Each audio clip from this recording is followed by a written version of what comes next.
Millionaire saw the pregnant maid protecting his special daughter and is shocked. She felt heat rise in her cheeks, not from shame but from anger. She'd seen that look before, the one that said she was a problem to be managed. But something flickered across his features when his eyes met hers. Something that made her skin warm despite the clinical chill of the house. Have you ever discovered that the person you trusted least was the only one willing to risk everything for your family? Hi viewers, kindly tell us where you're watching from and what time it is.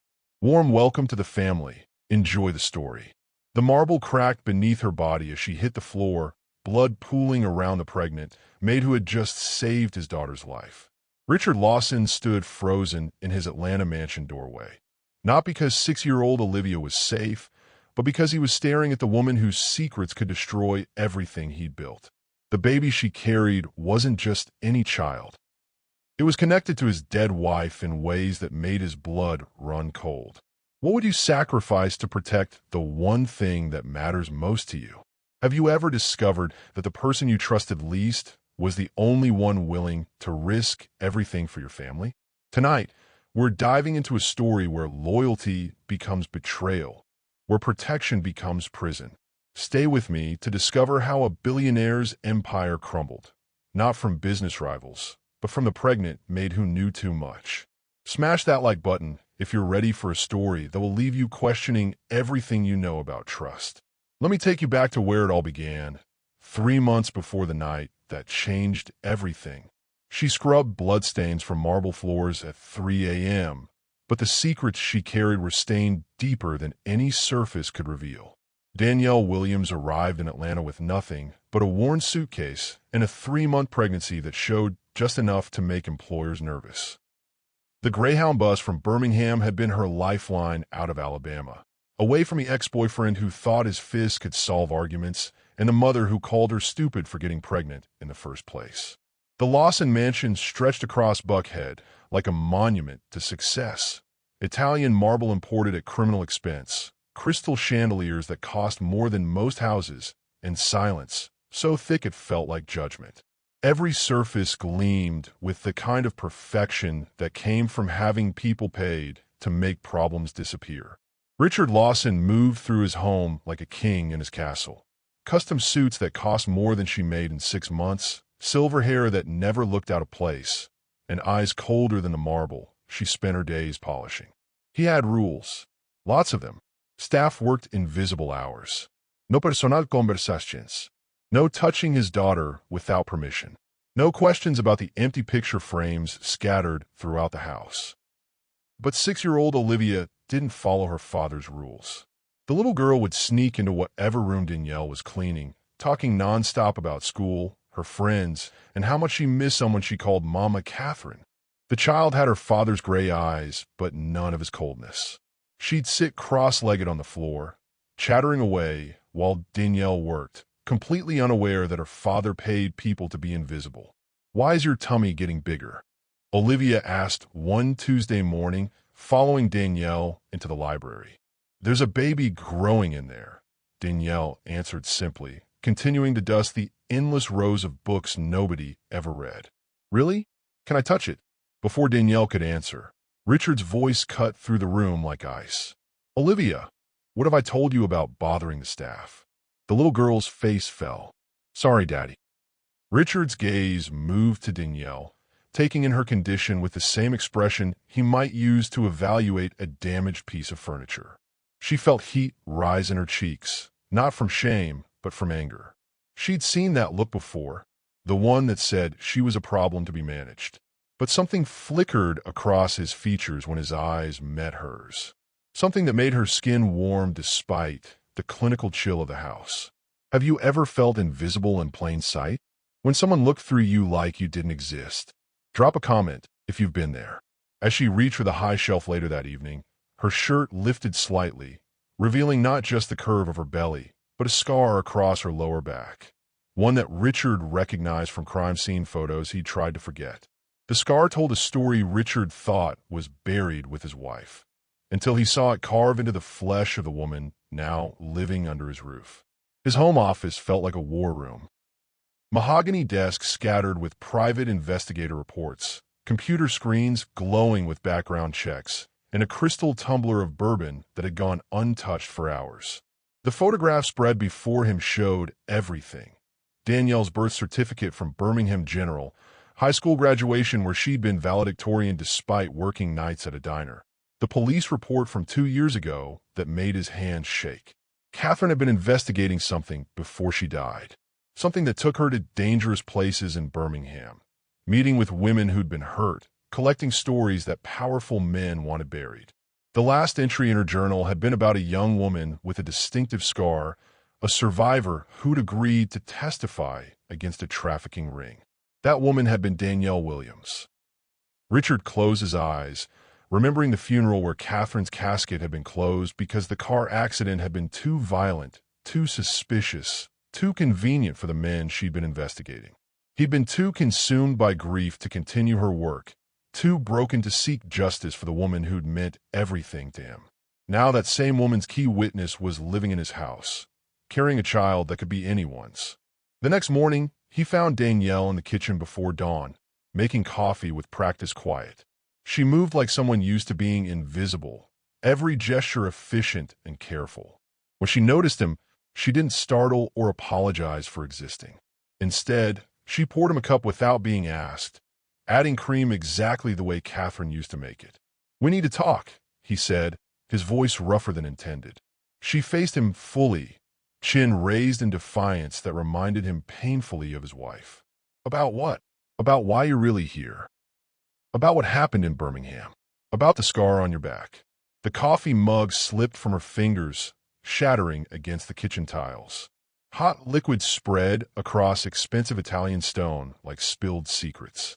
"I don't know what you're talking about." But her voice shook, giving away the lie. "Catherine was my wife. She died investigating the men who hurt you." The words hung between them like a bridge neither was ready to cross. Danielle's hand moved protectively to her belly, and for the first time since Catherine's death, Richard felt the familiar burn of purpose, of needing to protect someone who mattered. Their first real eye contact was electric, dangerous, neither willing to look away first. He saw strength in her that he'd mistaken for submission, fire that she'd learned to bank but never extinguish. She saw pain in him that matched her own, grief that had hardened into armor she recognized. When someone's past collides with your present, do you run or do you dig deeper? What would you do if you discovered your employee might be connected to your greatest tragedy? The DNA results arrived by courier at midnight. As Richard opened the envelope with trembling hands, he realized the baby Danielle carried might not just be connected to his wife. It might be connected to him. The test results didn't lie, but they raised a question that could either damn her or save them both. Whose child was she really carrying? Rain hammered against the floor-to-ceiling windows as Richard paced the library, each step echoing like gunshots across Persian rugs worth more than most people's annual salary. The DNA report lay open on his desk, black and white proof that changed everything he thought he knew about his wife's final months. The baby wasn't his, but it wasn't random either. Catherine had been more than an investigator pursuing justice. She'd been planning something, preparing for possibilities that made Richard's head swim with implications. The fertility clinic records hidden in her safe deposit box told a story he'd never imagined. Embryos created from her own genetic material, preserved before the cancer treatments that had nearly killed her 3 years ago. Treatments she'd never told him about. Danielle found him there at dawn, surrounded by medical documents and legal papers that painted his marriage in shades he didn't recognize. She moved carefully, still wearing yesterday's clothes, eyes red from crying or lack of sleep. "You went through her things," she said simply. "She saved your life in Birmingham. Did you know that?" His voice came out raw, scraped clean of the control he usually wore, like expensive cologne. "She got you out of that house before the police raid. She made sure you had money, transportation, a clean start. She told me someone would help me when I needed it most." I thought she meant social services, maybe a shelter. Danielle's hand curved over her belly. "I never thought she meant you." Richard looked up from the papers, really seeing her for the first time. Not as staff or a problem to manage. but as a person Catherine had cared enough about to save. The baby is yours. Genetically. Her voice was steady, but her hand shook. She asked me to carry a child for a family that couldn't have more children. Said the parents had lost everything and deserved a second chance. She never told me the father was her husband. The room went silent except for rain against glass and the sound of Richard's world reshaping itself. His wife had orchestrated this from beyond the grave. Not just Danielle's rescue, but bringing them together, giving him a second chance at fatherhood he'd never asked for but suddenly wanted desperately. Why didn't you tell me?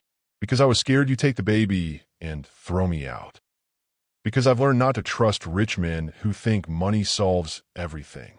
Because she took a shaky breath. Because Catherine made me promise to make sure you were ready to be a father again, not just ready to have another heir. The honesty hit him like physical force. Here was a woman who had every reason to hate men with power, yet she protected his interests even when it cost her peace of mind. She'd watched him with Olivia, evaluated his capacity for love instead of just demanding his support. Your wife saved my life, Danielle whispered, her hand protective over her belly. The least I can do is save your daughters. The words hung between them, loaded with meaning neither was ready to examine. Richard stood slowly, crossing to where she waited by the door, and for the first time in 2 years, he felt something other than grief when he looked at another person. Have you ever discovered that your enemy was actually your guardian angel? That the person you feared was the one protecting what you loved most? Tell me in the comments. As Danielle reached for the door to leave forever, Olivia's scream pierced the night. Someone had broken into the mansion, and they weren't there for money. The men in black masks didn't want jewelry or cash. They wanted the woman whose pregnancy threatened to expose a conspiracy worth killing for. The security system screamed through the mansion as Richard grabbed Danielle's hand, pulling her toward the panic room while glass shattered somewhere downstairs. Olivia's cries echoed from her bedroom, terror in a voice too young to understand why monsters were real. Get to Olivia, Danielle gasped, but Richard was already moving, his protective instincts overwhelming years of careful emotional distance. The hallway felt endless under emergency lighting, shadows dancing like threats behind every doorway. Richard's heart pounded against his ribs as he reached his daughter's room, finding her pressed against the far wall, tears streaming down her face. Daddy, we're going to play a game, baby girl. Remember the safe room Daddy showed you? He scooped her into his arms, feeling her small body shake against his chest. We're going to go there now, very quietly. Danielle waited by the panic room door, her face pale but determined. When she saw them approaching, relief flooded her features. Thank God. The steel door sealed with a whisper, cutting off the sounds of destruction from the main house. The room was designed for exactly this scenario: communication equipment, food supplies, and reinforced walls that could withstand anything short of military-grade explosives. Richard activated the security monitors, watching intruders move through his home with purpose that made his blood run cold. These weren't random thieves. They knew the layout, disabled specific cameras, moved like professionals with a target in mind. They're looking for me, Danielle said quietly, watching the screens over his shoulder. How do you know? Because this happened in Birmingham too, right before Catherine got me out.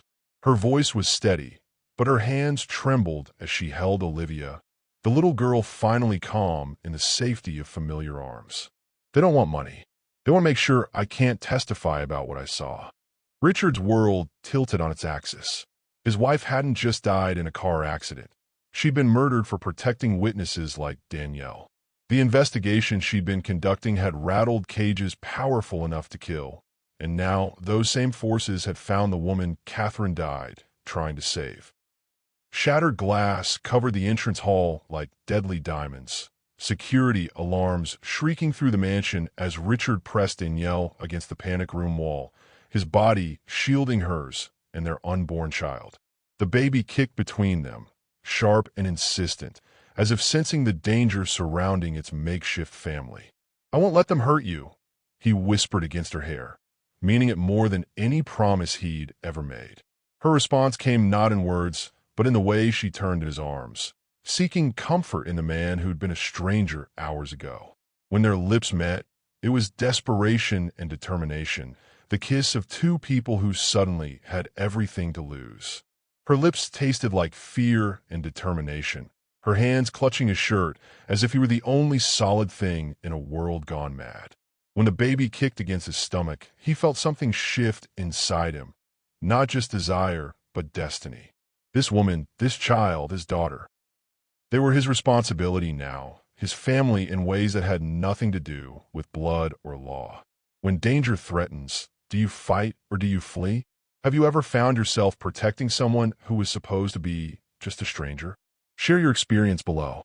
As police sirens wailed in the distance, Richard found a note clutched in one attacker's hand. The baby dies, or your empire dies. Choose wisely.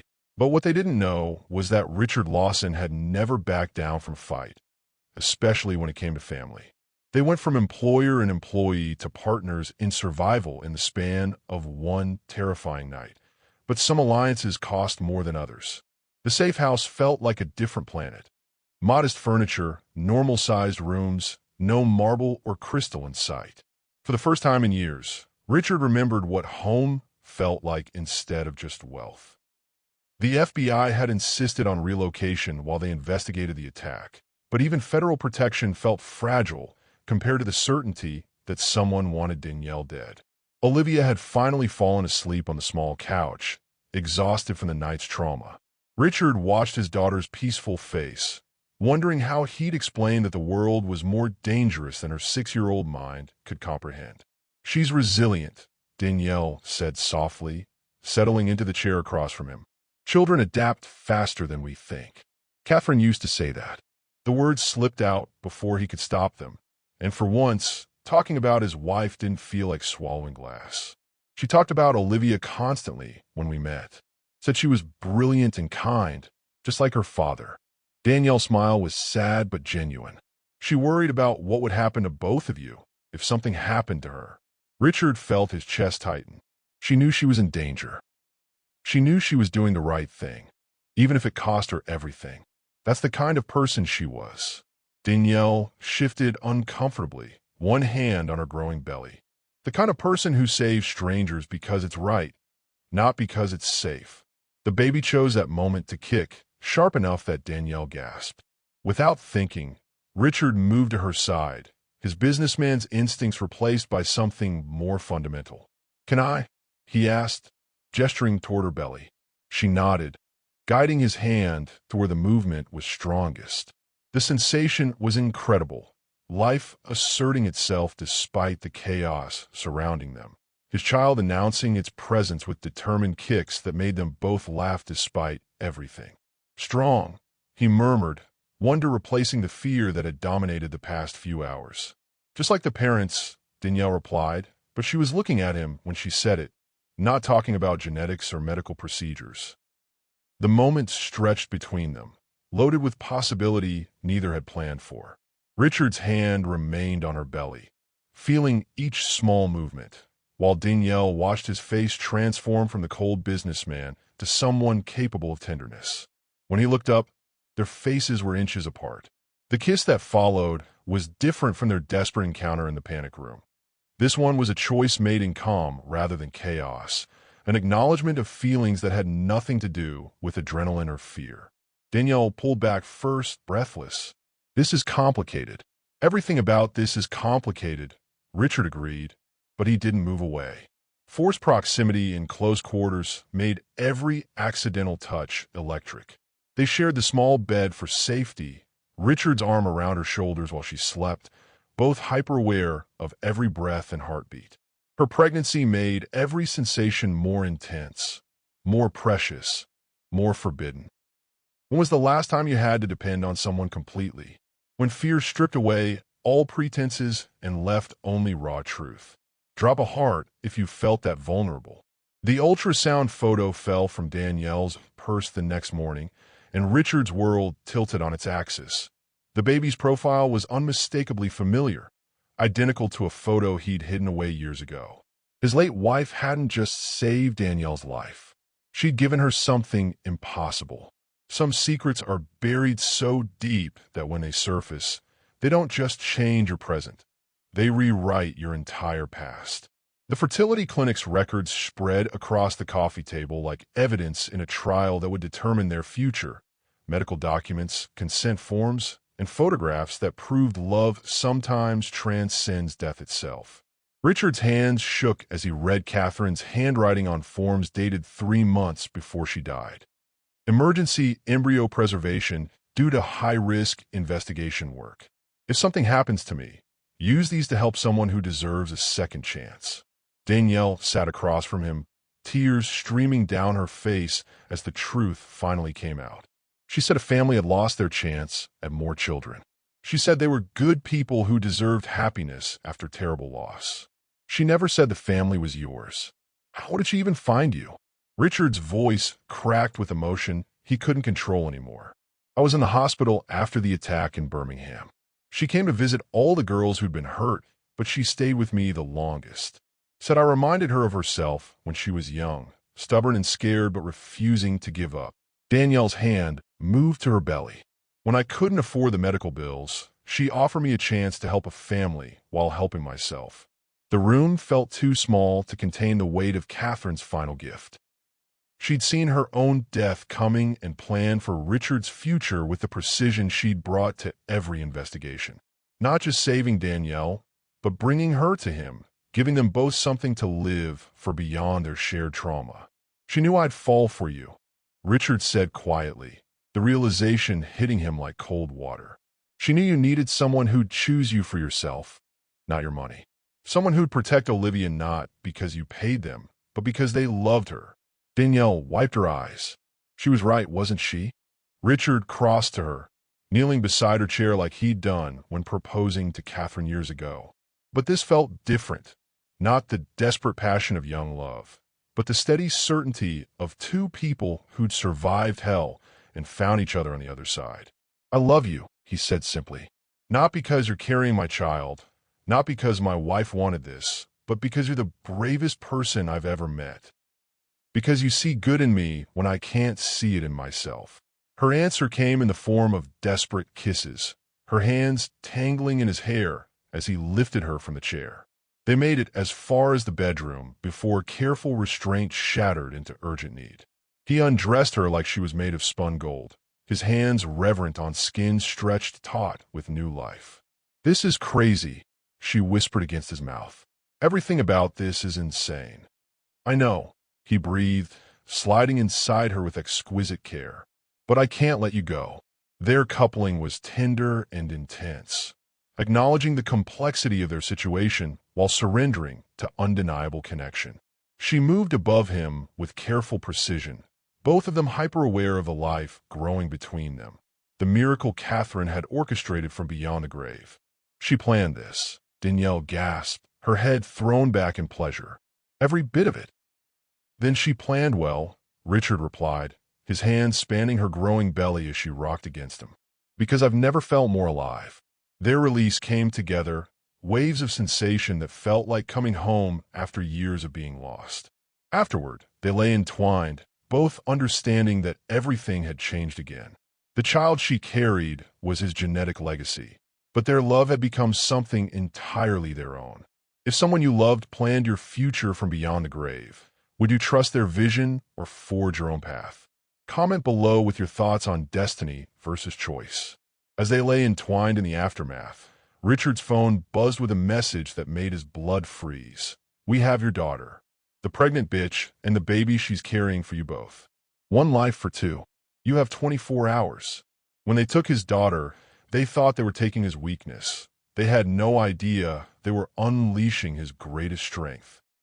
The abandoned warehouse district felt like a graveyard of broken dreams, rusted shipping containers, and empty buildings stretching toward a gray Atlanta sky that promised no mercy.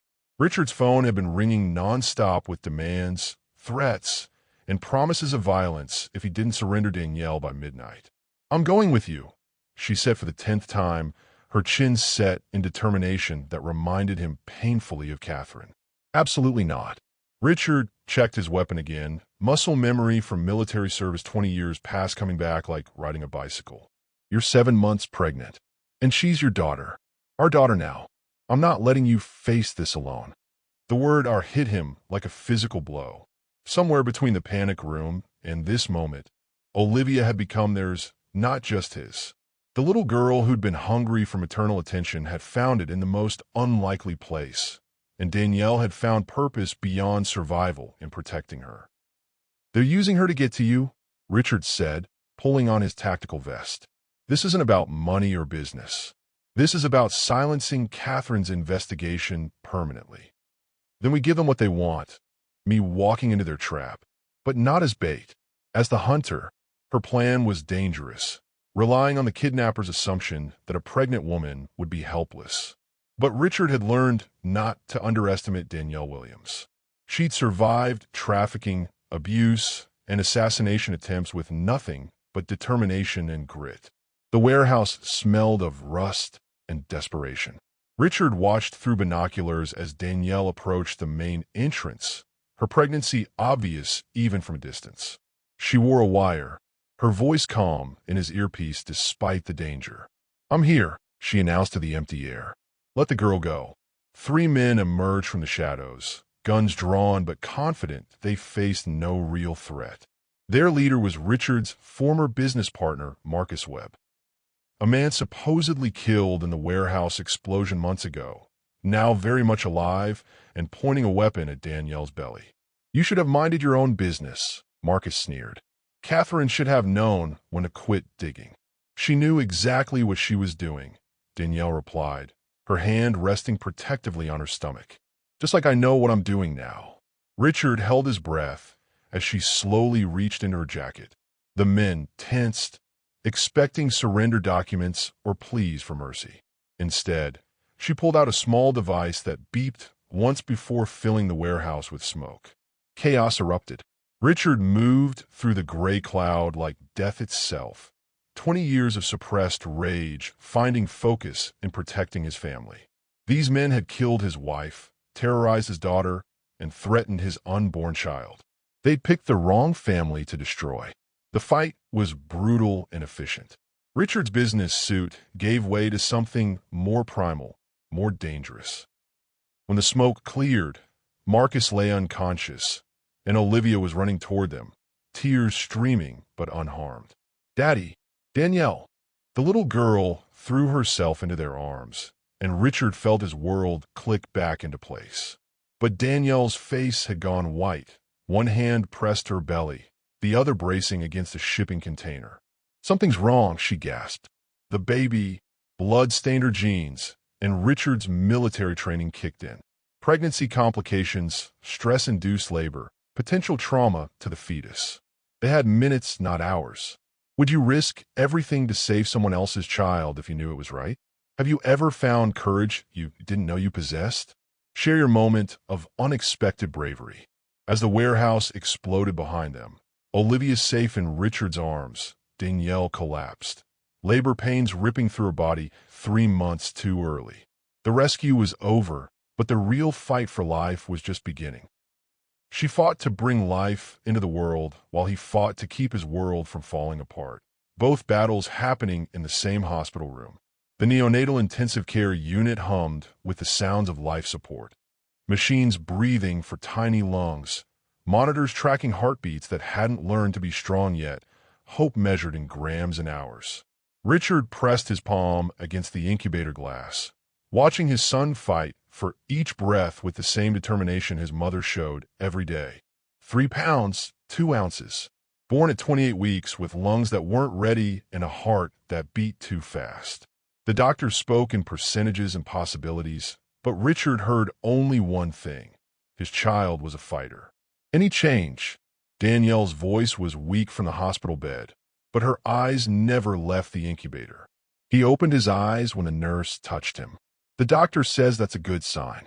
Richard returned to her side, taking her hand in his. "How are you feeling?" "Like I got hit by a truck and then asked to run a marathon." She squeezed his fingers. "But I'd do it again if it meant he gets to live." The past 48 hours have been a nightmare of medical emergencies and legal battles. Marcus Webb's associates had lawyers claiming Richard orchestrated the warehouse incident, while federal prosecutors wanted Danielle's testimony to lock up the remaining conspiracy members. Through it all, their premature son fought for life in his plastic womb, oblivious to the chaos his birth had caused. "I need to tell you something," Richard said, his voice heavy with exhaustion and emotion. "The doctors want me to make decisions about his care if things get worse." Danielle struggled to sit up straighter. "What kind of decisions?" "Life support. Surgery. How aggressive to be with treatment." The words tasted like ash in his mouth. "Legally, I'm his father. You're listed as a surrogate. It's complicated." "No, it's not." Her voice was stronger now, filled with the steel he'd come to recognize as her true nature. "He's our son. We decide together, or we don't decide at all." Richard felt his chest tighten with love for this woman who refused to let legal technicalities define their family. "The nurses keep asking if I want to hold him. I'm terrified I'll hurt him." "Then we'll learn together." Danielle pressed the call button, summoning the NICU nurse who'd become their lifeline to understanding their son's condition. "We want to try skin-to-skin contact." The process was terrifying and beautiful. Richard stripped to the waist while the nurse carefully transferred their tiny son from the incubator to his chest. The baby was so small he fit in Richard's palms, but his grip was strong when he wrapped his fingers around his father's thumb. "He knows you," Danielle whispered, tears streaming down her face as she watched her two men bond. Richard felt the baby's heartbeat against his skin, rapid but steady, and whispered a prayer to Catherine's memory. "Help him be strong. Help us be the parents he deserves." The baby's eyes opened then, unfocused but somehow knowing, and Richard felt his heart expand beyond anything he'd thought possible. This child was his second chance at everything: fatherhood, love, hope. "What do we name him?" Danielle asked. Richard looked down at the tiny face, seeing hints of Catherine in the nose, Danielle's determination in the set of his mouth, and something entirely his own in the stubborn way he held on to life. "James, after Catherine's father. He was the strongest man she ever knew." "James Lawson," Danielle tested the name. "I like it. It sounds like someone who doesn't give up." When life hangs in the balance, what promises do you make? What bargains would you strike with fate to save the people you love? Tell me in the comments. As the tiny baby fought for each breath in his father's arms, Richard received a call that changed everything. Danielle wasn't just a victim of the conspiracy. She was the key witness they'd been trying to silence, and her testimony could bring down half of Atlanta's elite. The courtroom became a battlefield where love, loyalty, and justice collided, and only one would emerge victorious. The federal courthouse in downtown Atlanta rose like a temple to justice. Marble columns and bronze doors that had witnessed decades of truth and lies, where their future would be decided by 12 strangers. Richard adjusted his tie for the third time, watching Danielle prepare to testify from the witness protection suite where they'd spent the last month. Baby James had stabilized enough to come home, though he still needed round-the-clock care.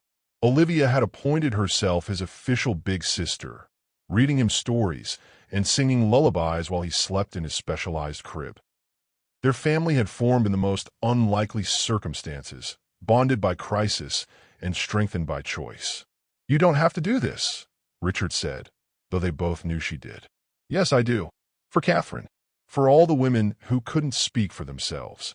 Danielle buttoned her conservative blazer, looking every inch the professional witness despite having given birth 6 weeks ago. "Besides, someone needs to make sure these bastards never hurt another family." The courtroom packed with media, victims' families, and powerful men whose reputations hung in the balance.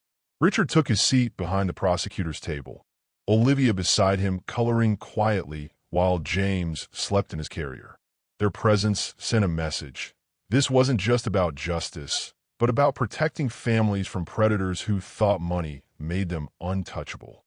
"The prosecution calls Danielle Williams," the attorney announced. She walked to the witness stand with quiet dignity, her hand briefly touching the locket Catherine had given her, a reminder of the woman whose courage had started this journey. When she placed her hand on the Bible, her voice was steady. I swear to tell the truth, the whole truth, and nothing but the truth. The next 2 hours were brutal. Defense attorneys attacked her credibility, her motives, her relationship with Richard. They painted her as a gold digger who'd manipulated a grieving widower, a woman who'd invented stories to profit from tragedy. But Danielle never wavered. She recounted the trafficking operation with clinical precision, described the violence she'd witnessed, named the men who'd thought their wealth made them immune to consequences. When they showed photos of her injuries from Birmingham, several jurors looked away. "Mrs. Williams," the prosecutor said gently, "why didn't you come forward sooner?" "Because I was afraid they'd kill me like they killed Catherine Lawson. Because I was alone and pregnant and had no one to protect me if I testified. Because powerful men have been silencing women like me for centuries, and we learned to stay quiet to stay alive." "What changed your mind?" Danielle's eyes found Richard in the courtroom, then moved to Olivia and baby James. "I realized I wasn't alone anymore.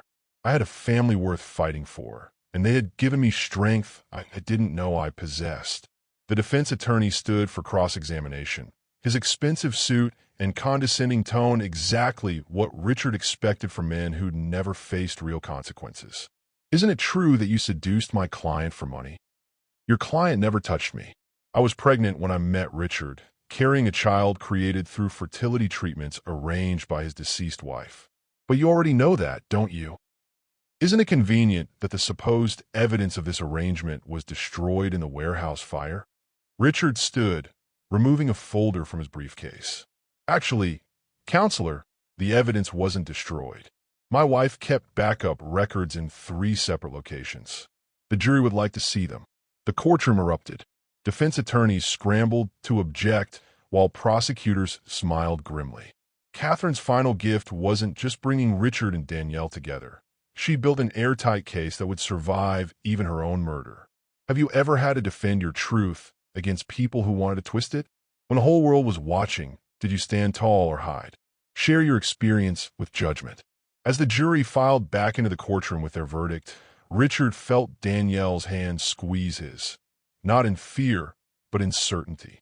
Whatever happened next, they'd face it together. But the foreman's words would either vindicate everything they'd suffered for or destroy the family they'd fought so hard to build. Victory in the courtroom was just the beginning. Now they had to learn how to build a life when the cameras stopped rolling and real life began. "Guilty on all counts." The words echoed through the federal courthouse as Richard felt 2 years of grief and anger finally released their grip on his chest. Marcus Webb's face went white as the judge read the verdict. Conspiracy, racketeering, accessory to murder. Life in prison without the possibility of parole. Danielle collapsed into Richard's arms, tears flowing freely for the first time since the trial began. Behind them, other victims' families wept with relief while reporters shouted questions nobody wanted to answer. Justice had been served, but healing would take much longer. "It's over," she whispered against his neck. "No," Richard corrected, his voice thick with emotion. "It's just beginning." 6 months later, the mansion felt different, still grand but warm, children's laughter echoing through halls that had known too much silence, family portraits replacing cold abstract art.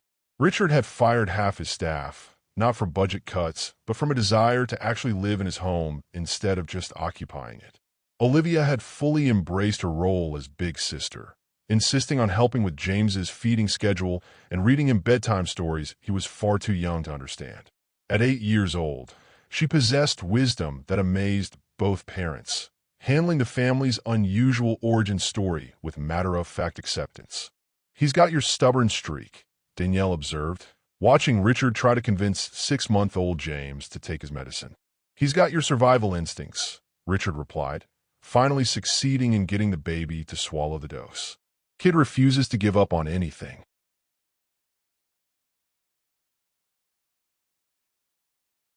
The changes went deeper than domestic arrangements. Richard's business empire had been rebuilt from the ground up, focused on ethical development projects that helped communities instead of exploiting them. The Lawson Foundation, established in Catherine's memory, funded programs for trafficking survivors, and provided legal support for families fighting corruption.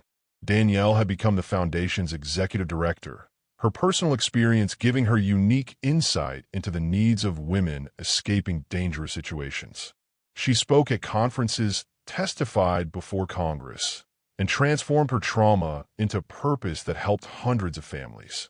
Their personal relationship had deepened too, tested by crisis and strengthened by choice.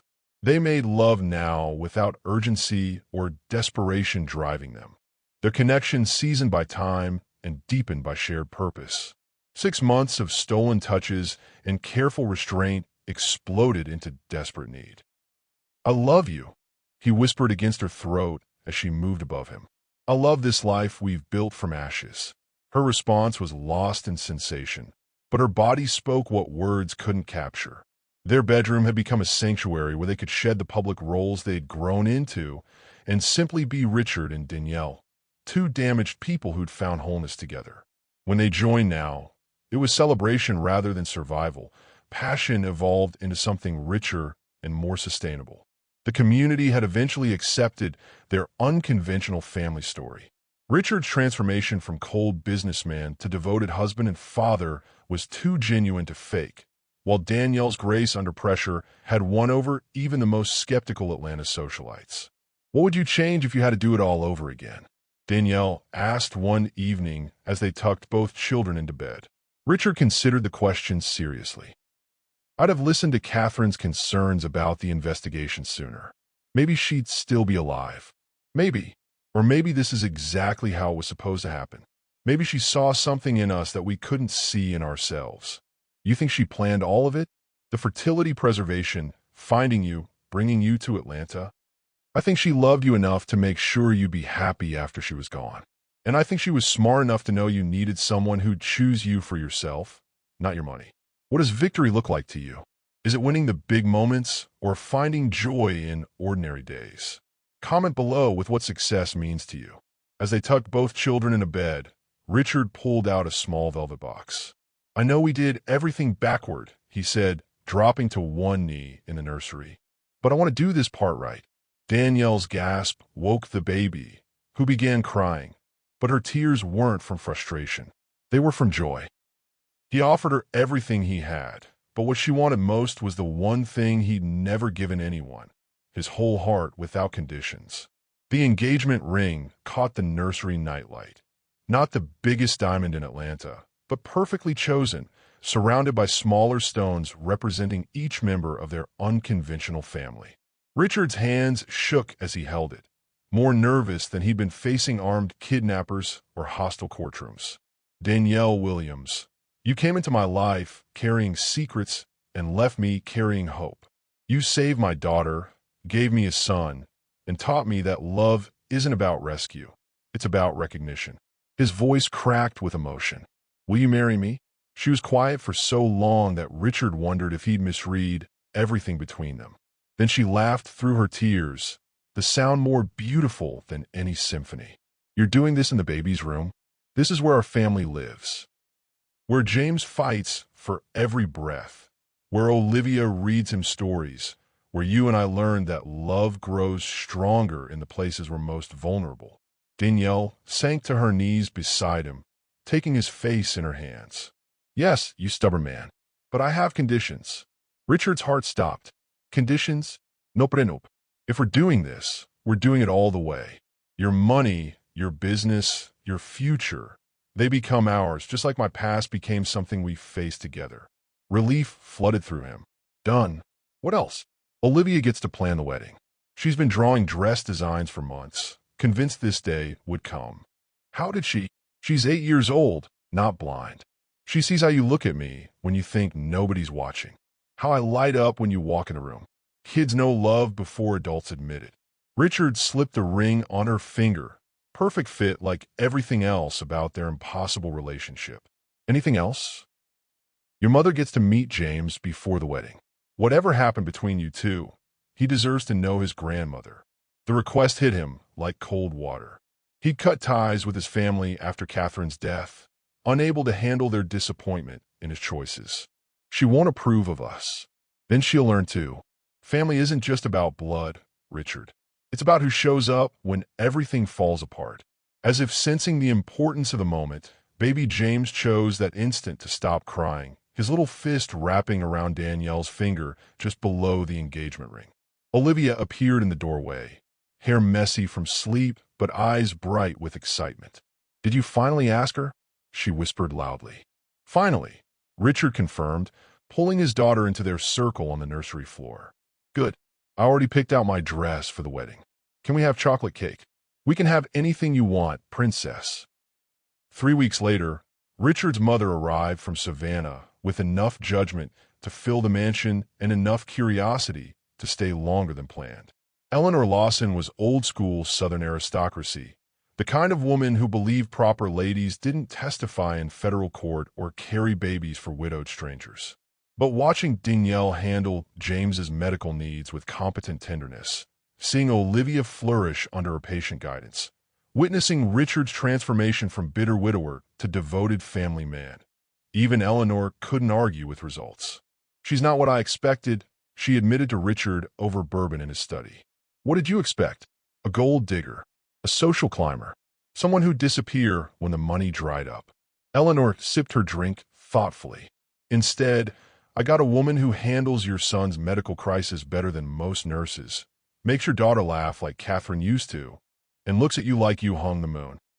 What matters more in a proposal, the ring or the promise? The gesture or the commitment behind it?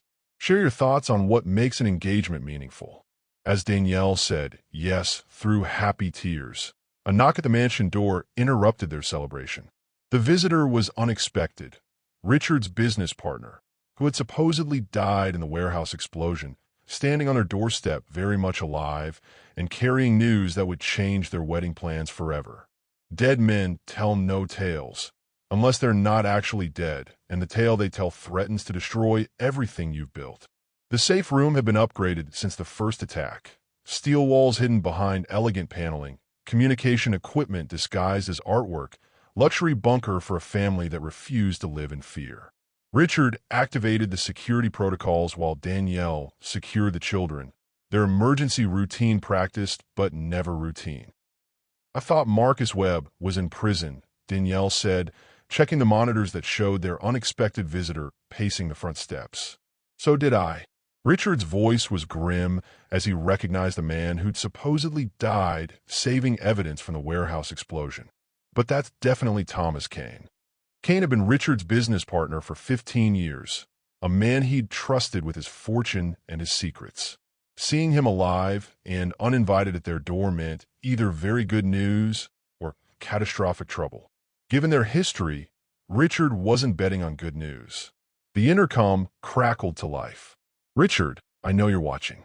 I have information you need about the wedding. About who's planning to disrupt it. Could be a trap," Danielle warned. "Everything's been a trap lately." Richard made the decision that had kept him alive in business and marriage. Calculated risk based on incomplete information. "I'm letting him in." Kane looked older, harder, his expensive suits replaced by off-the-rack clothing that suggested months in hiding. When the door sealed behind him, Richard saw fear in his former partner's eyes, the kind of terror that came from knowing too much about dangerous people. "You're supposed to be dead," Richard said without preamble. "I should be. Webb's people tried hard enough, but I had help from some federal agents who needed me alive for testimony." Kane accepted the bourbon Richard poured, hands shaking as he drank. The trial didn't end everything. There's another layer, bigger players who weren't caught in the first sweep. And they're coming for us. They're coming for the wedding. Public event, media coverage, your whole family in one place. They can't get to Danielle while she's in witness protection, but once you're married, once the headlines die down. Kane didn't need to finish the thought. Richard felt ice form in his chest. Who? People who make Marcus Webb look like a small-time criminal. International connections, political protection, resources that make your wealth look like pocket change. Kane pulled out a folder thick with photographs and documents. They've been planning this for months. The evidence was overwhelming. Surveillance photos of their home, detailed plans of the mansion's security, financial records showing payments to corrupt officials. Someone had been studying their family with the patience of a predator. The safe room had been upgraded since the first attack. Steel walls hidden behind elegant paneling, communication equipment disguised as artwork, luxury bunker for a family that refused to live in fear. But Danielle wasn't interested in hiding anymore. As she loaded the pistol Richard had taught her to use, her movements were calm and determined. Some threats can't be handled by running or hiding behind lawyers. "What are you thinking?" Richard asked, though he recognized the look in her eyes, the same one she'd worn walking into the warehouse to save Olivia. "I'm thinking we end this permanently, not by playing defense, but by taking the fight to them." She chambered around with practiced efficiency. They want a war. They picked the wrong family. Richard made love to her that night like he was memorizing every curve, every sigh, every way she moved beneath him. "Promise me," he whispered urgently. "Whatever happens, promise me you'll protect our family." Her answer came not in words, but in the fierce way she kissed him, claiming him as surely as he claimed her. They joined with desperate intensity, knowing danger surrounded them, but refusing to let fear steal their joy. When someone you trusted betrays you, do you become more guarded or more appreciative of those who stay loyal? How do you rebuild trust after betrayal? Share your experience. The wedding dress hung in the closet like a white flag of surrender, but Danielle wasn't giving up. As she loaded the pistol Richard had taught her to use, she made a decision that would either end this threat permanently or cost her everything she'd fought to build. Some battles couldn't be won by running. They had to be won by standing and fighting. She walked into the trap willingly, not as bait, but as the hunter, because some threats to family can only be ended by the mother willing to destroy anything that threatens her children. The old plantation house outside Atlanta felt like stepping back in time. Spanish moss draping ancient oaks, wide porches that had witnessed generations of secrets, the perfect setting for ending a story that began with hidden truths. Richard coordinated with federal agents from the main house while Danielle prepared for the most dangerous performance of her life. "You sure about this plan?" Kane asked, adjusting the wire hidden beneath her wedding dress. "Once you're inside, we can't help you until the signal." "I've been performing my whole life," Danielle replied, checking her appearance in the antique mirror. "Pretending to be weak when I was strong, pretending to be helpless when I was planning my escape. This is just one more role." The plan was simple in concept, terrifying in execution. The criminal network had demanded a meeting, threatening to kill her family if she refused. Instead of hiding, they'd use the meeting to expose the entire operation, with Danielle wearing recording equipment that would capture confessions federal prosecutors could use. Richard watched her prepare with a mixture of pride and terror. "Catherine would be proud of you.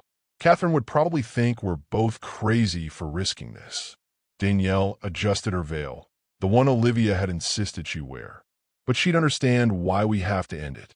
Some fights are worth the risk."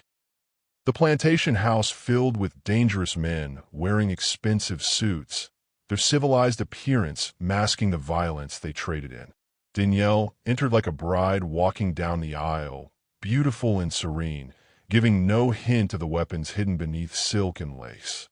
"Mrs. Lawson," the leader greeted her, a man whose name appeared on charity boards and political donor lists. "Thank you for accepting our invitation. I had a choice. Everyone has choices. The question is whether they're willing to live with the consequences." What followed was 2 hours of cat-and-mouse conversation, these men believing they held all the power while Danielle recorded every threat, every admission, every detail that would put them away forever. They spoke freely because they assumed she'd never leave the plantation alive. Their mistake was underestimating the woman who'd survived trafficking, assassination attempts, and public trial. When the signal came, James crying through the baby monitor Richard carried, she moved with practiced efficiency. The antique tea service became weapons. Crystal glasses shattered against skulls. The poker from a fireplace found its mark in the leader's shoulder before he could draw his gun.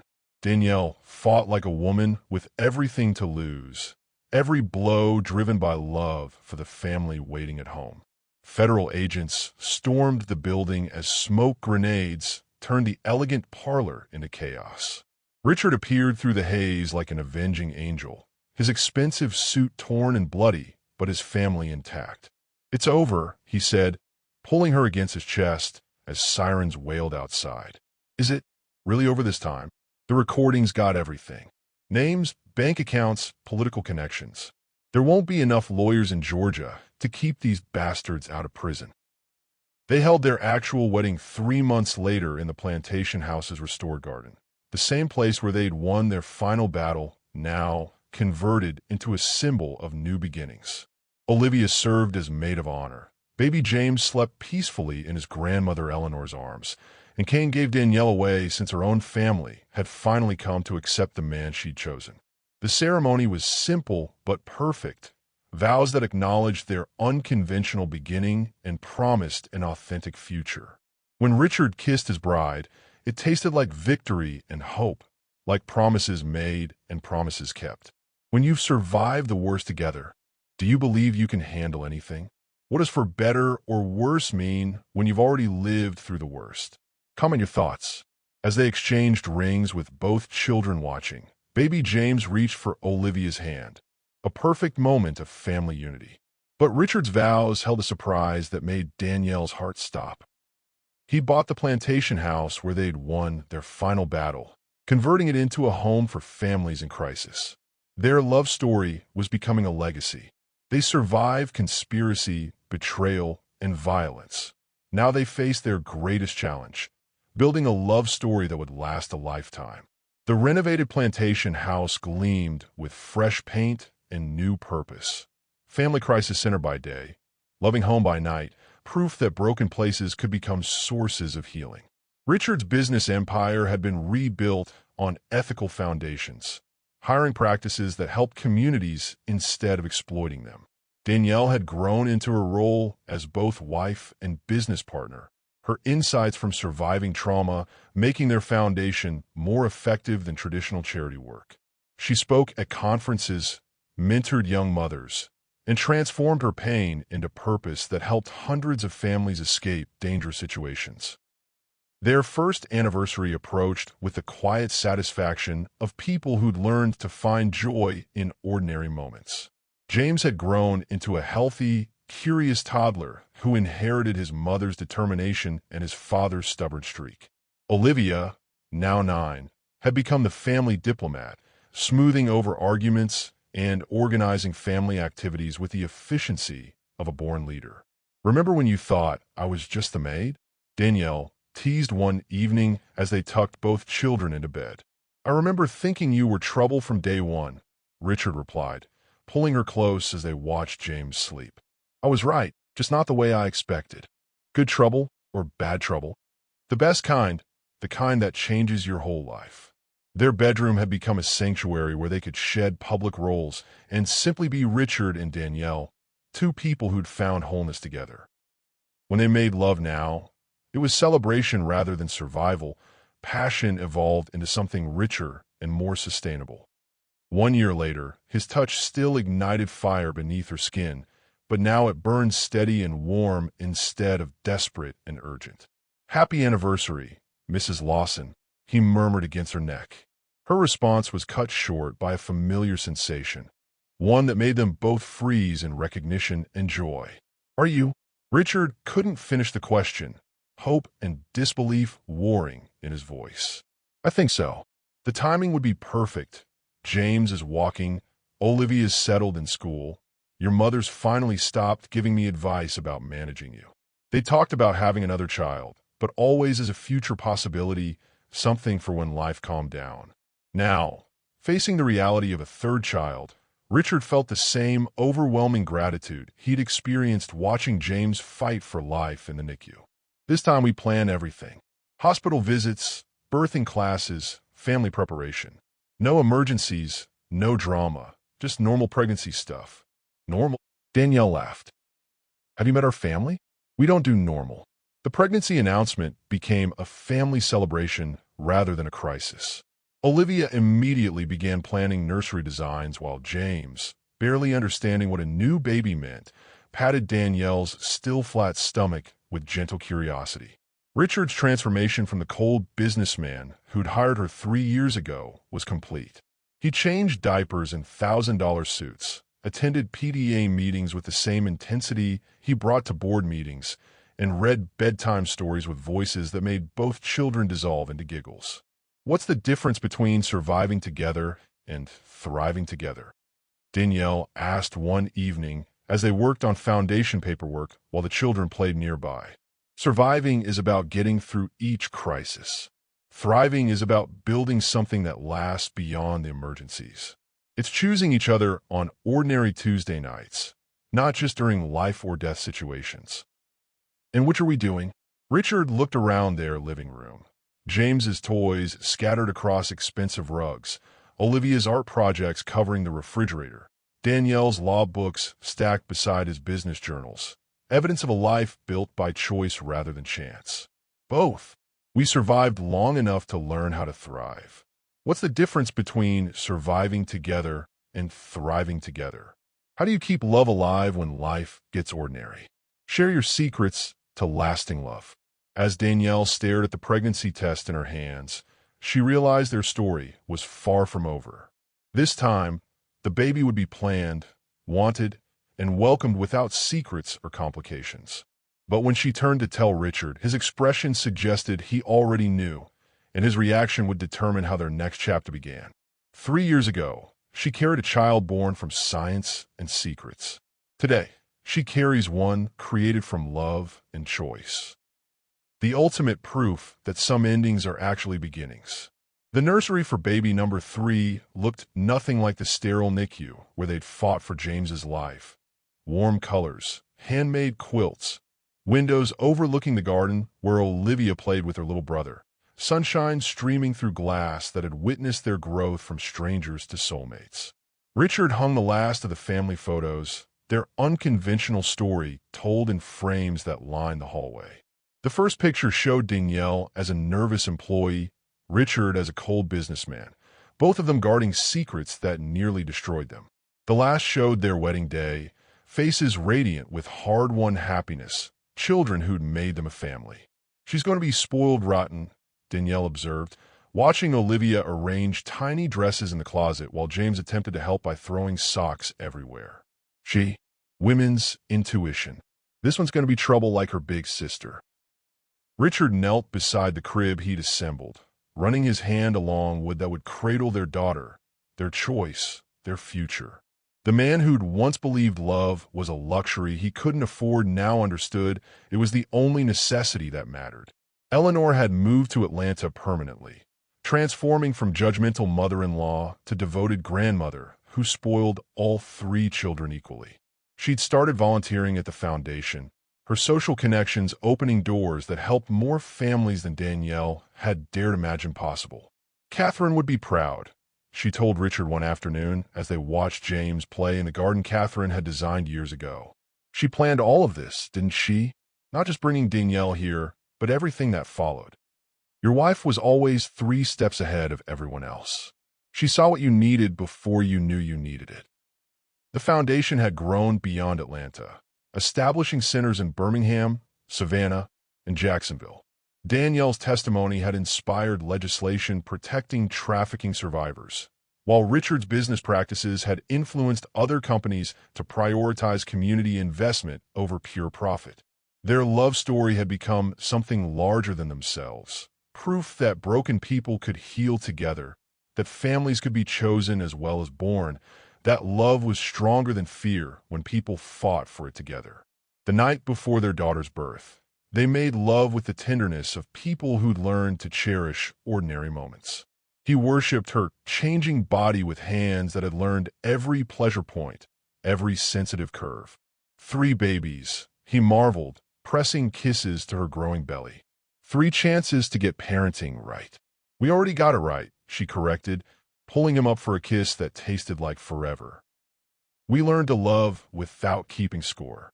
Baby Catherine, named for the woman who'd orchestrated their meeting, arrived on a sunny Tuesday morning, healthy and loud and absolutely perfect. Olivia and James met their sister with the reverence of children who understood miracles when they saw them. She has your eyes, Richard whispered, holding his newest daughter while his family surrounded the hospital bed. "She has your stubborn chin," Danielle replied, exhausted but radiating contentment. "Good. She'll need it in this family." The maternity ward had been transformed by flowers, balloons, and visitors, friends, family, and foundation clients who become extended family. Their story had started with secrecy and shame, but it would continue with celebration and community. "What does a happy ending look like to you?" a reporter asked during the brief interview they'd agreed to give, hoping their story would inspire other families facing impossible choices. "This isn't an ending," Danielle corrected, gesturing to the chaos of family surrounding them. "This is the beginning of everything we never dared to dream we deserve." What does a happy ending look like to you? Is it the perfect moment or the promise of many imperfect moments shared with someone who chooses you daily? Comment below with your definition of lasting love. So what would you do if someone saw your worth before you believed it yourself? Would you run from the fear of being truly known, or would you stay for the possibility of being truly loved? Tell me in the comments what part of Richard and Danielle's journey touched your heart most. If this story reminded you that love isn't about perfect people finding each other, but about imperfect people choosing each other perfectly, hit that like button. Subscribe for more stories that prove the best love stories aren't fairy tales. They're two people deciding to build something beautiful from whatever broken pieces they bring to each other. And remember, the most powerful transformations don't happen to us. They happen within us, one brave choice at a time.